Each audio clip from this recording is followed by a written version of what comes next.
What's up, y'all? This is Floral Media Corporation, man. Your boy about to go skydiving. I ain't never been skydiving, but I want to go skydiving. So I decided to go into the indoor skydiving. Let's go inside and take a look.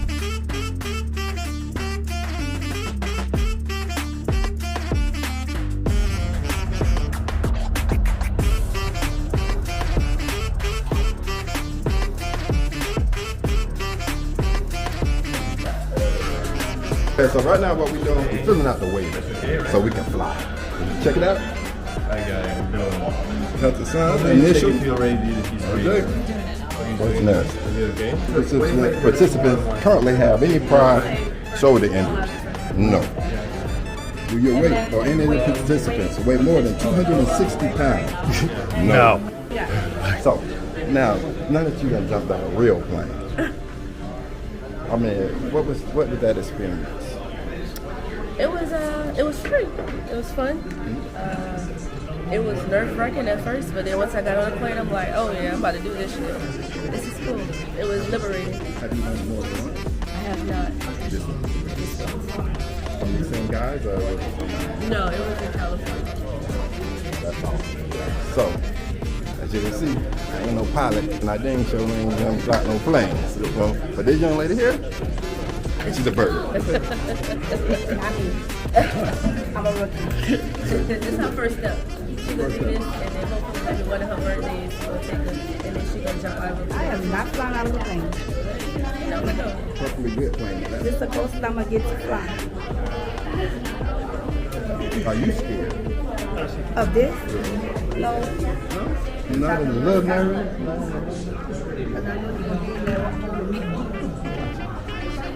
Yeah, wind percentage here is also not moving, right? If I turn to the left, the wind speed goes down. Yeah. And then normally an adult flies around, probably I would say 65%, 66% for a grown adult. I mean, if they're heavier, a little bit more, they're light and a little bit less. I close the door. Alright, what are you doing? So, right now, y'all, we getting ready to fly. We almost ready. How I look? Look good.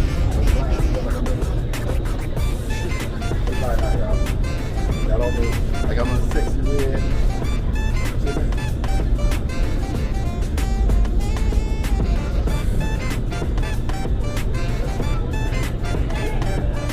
Still a little nervous. We gonna do this. We're doing this. We're doing this.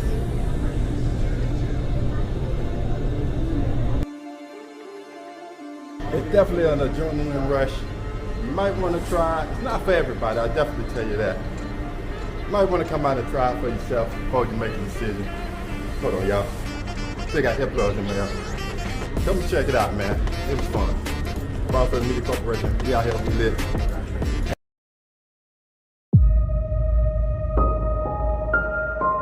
The world of medicine has seen its share of miracle cures, but all past achievements may pale in comparison to the work of Dr. Alice Crippen. Well, the premise is quite simple. Take something designed by nature and reprogram it to make it work for the body rather than against it.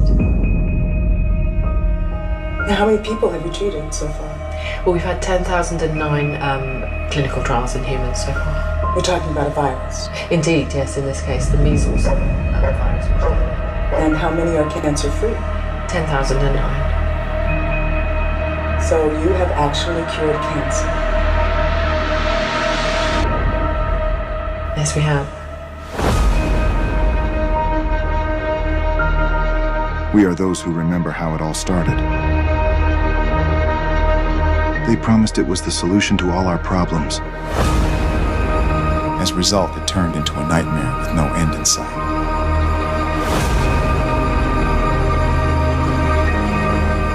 But only now we see a chance.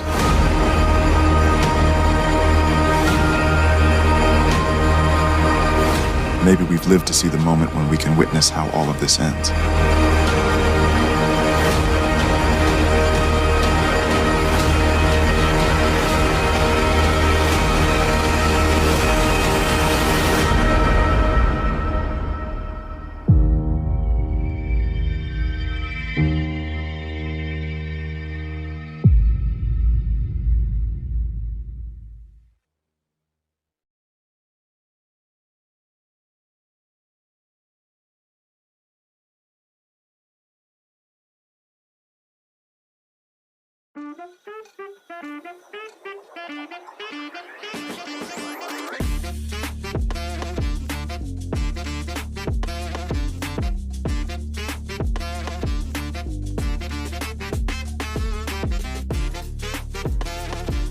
Yo, welcome back. Welcome to Spencer's Floral Shop, man. We here. Let's go inside and take a look.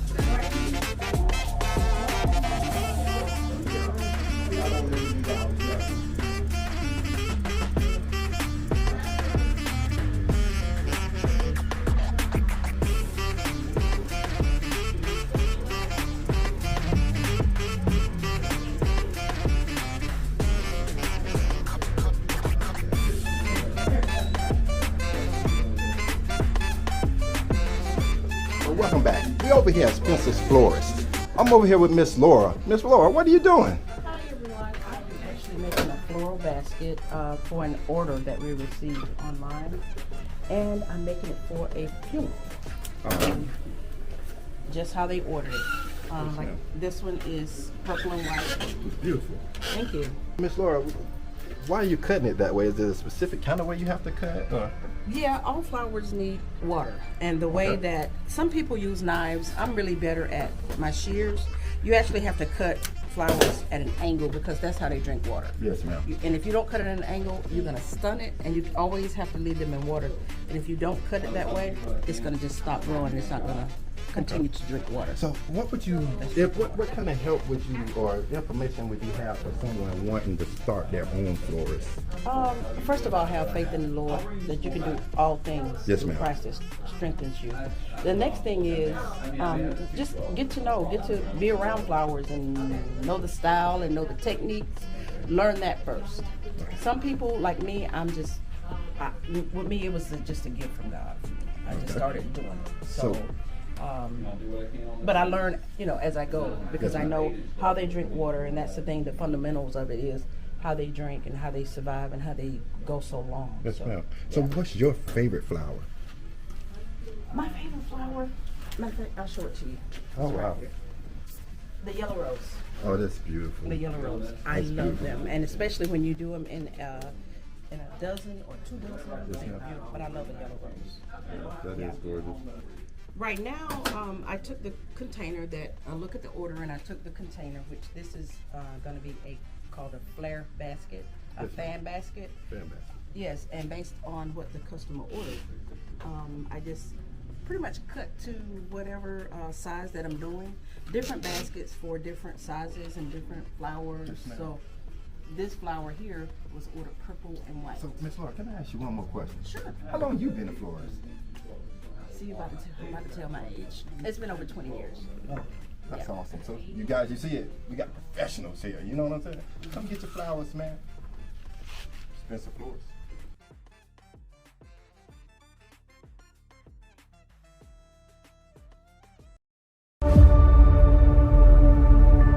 A common man walking among us.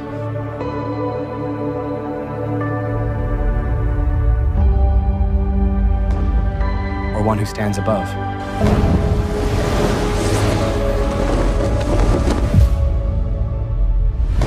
Who they call hope. You're a quite interesting being, but in this world there are certain rules you have to follow. We all serve in Lord Tech. If you want to be a hero, you have to register.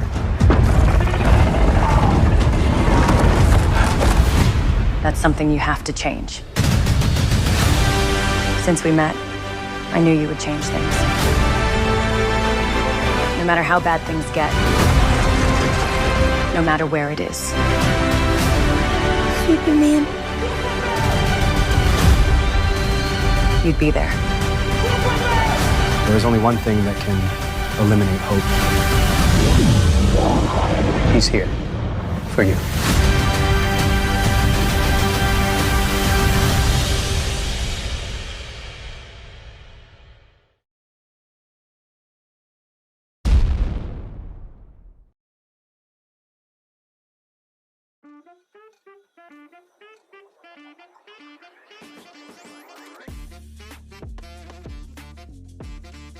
Okay, we are back. I don't know if you heard or not, but it's a popular movie going around in Duval County called No Mercy in Duval. And guess what? I had the opportunity to see it myself. It's a pretty good movie. You should check it out. But guess what? I also have the director himself. Yes, the director himself. We're going to interview him today. I hope you guys enjoy it. You know what I'm saying? And don't go nowhere because we'll be right back. You heard it here first. We are on the west side of Jacksonville where young basketball superstar Anthony Brown was shot. You think because I'm a mother I won't shoot you? You a devil!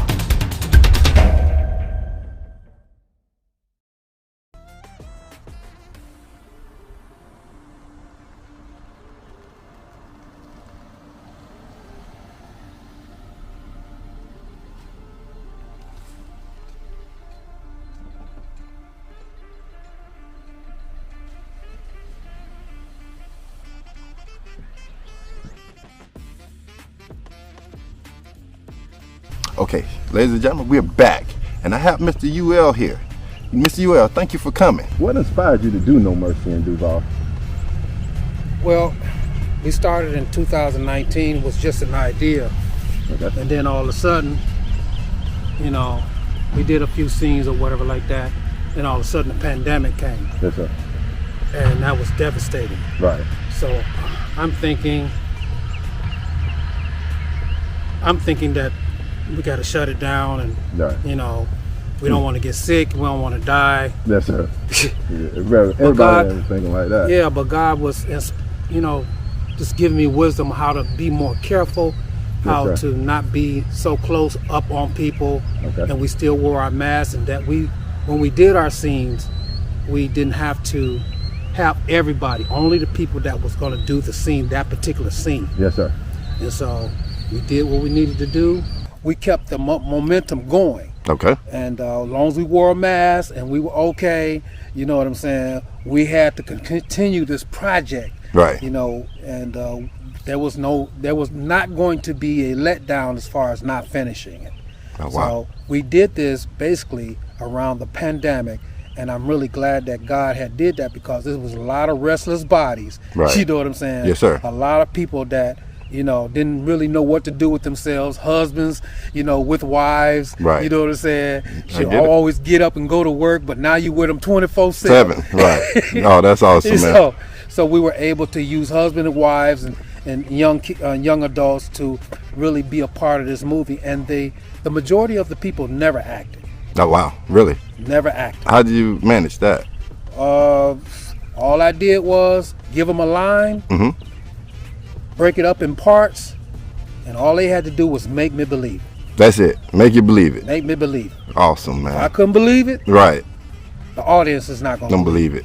They got you. Okay, so Mr. UL, what would you say was the biggest challenge in you making No Mercy in Duval? The challenge was sometimes be your own family. Yes. They don't believe in you. Yeah. You know what I'm saying? Yeah. So you got naysayers that believe that, you know, it's not going to turn out to be anything. Right. I had one person say you ain't going to get nothing but 100 views, you know, maybe less than that, but now we got close to 100,000 views. So, right. Look, whatever God tells you to do, or He put an inspiration in your life, you got to go for it, no matter what, and you will encounter naysayers. Right. People Agreed. that will doubt you, or saying, "What are you doing this for? This is a waste of time. Right. Or you're not going to make it." You know, hey, it's going to come. Right. Please don't be discouraged by that. Just keep it moving forward. That means you're doing something right. So I have another question for you, Mr. UL. Okay. So, you know, what information would you give another young director? Let your content be inspiring, inspirational. Don't You know, you see a lot of movies like on Tubi. You know, your pants halfway down, you calling each other niggas, you know, you calling your females bees and hoes. Is that what you want your younger generation to grow up in? Do you want cussing all the time to be the norm? Right. You know, or do you want your young people to be young men and, you know, respect the young queens, that's the young princes that are growing up in society? Okay. And so make sure that your content is respectful. Make sure it's inspirational, right, funny, entertaining, loving, you know, and challenging. Yes, and also have a positive message. Every you know, hey, look, if you're doing a film of somebody robbing a bank or somebody getting killed or whatever like that, things happen like that in life, okay? Right. No problem. Yes, sir. But it got to be a resolve. It got to be a positive thing, an outcome that comes out of that. Right. Or you want people to listen. Basically on No Mercy in Duval, my main thing was obedience is better than sacrifice. In the movie where the mom says, look, don't go anywhere until I return from work. Right. But he went over his cousin's house, not knowing that a demonic spirit would have been in the cousin's life, and then the cousin shot him over $75. Right. It's always a pleasure, you know, and I want them to hear your music, and I want them to watch the movie as well, because the movie is amazing, you know. And again, for all you Duvalians or Floridians that's in the area, you want to be in the movie, man, hit Mr. UL up, man, and be a part of what he got going on down here. I know I want, write me in, you know, I want to be in it, write me in, you know. But yeah, man, so, you know, that's what it is, man. I thank y'all for coming out, man. I thank you for coming out, Mr. UL, yes, man. Sir. Yes, you know, again, it's always a pleasure. And I hope we can do something real soon together. You know? So, you know, it's me, your boy Pressure. You know what I'm saying? Don't forget, y'all, check out No Mercy in Duval, Brownsford Media Corporation, and we out.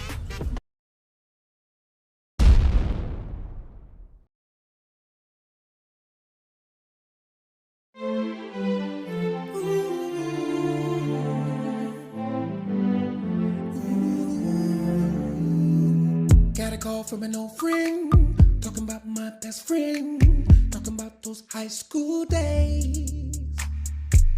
I remember when we used to cut to school, acting like crazy fools in those streets every day. When I heard him, he sounded tired, oh so tired.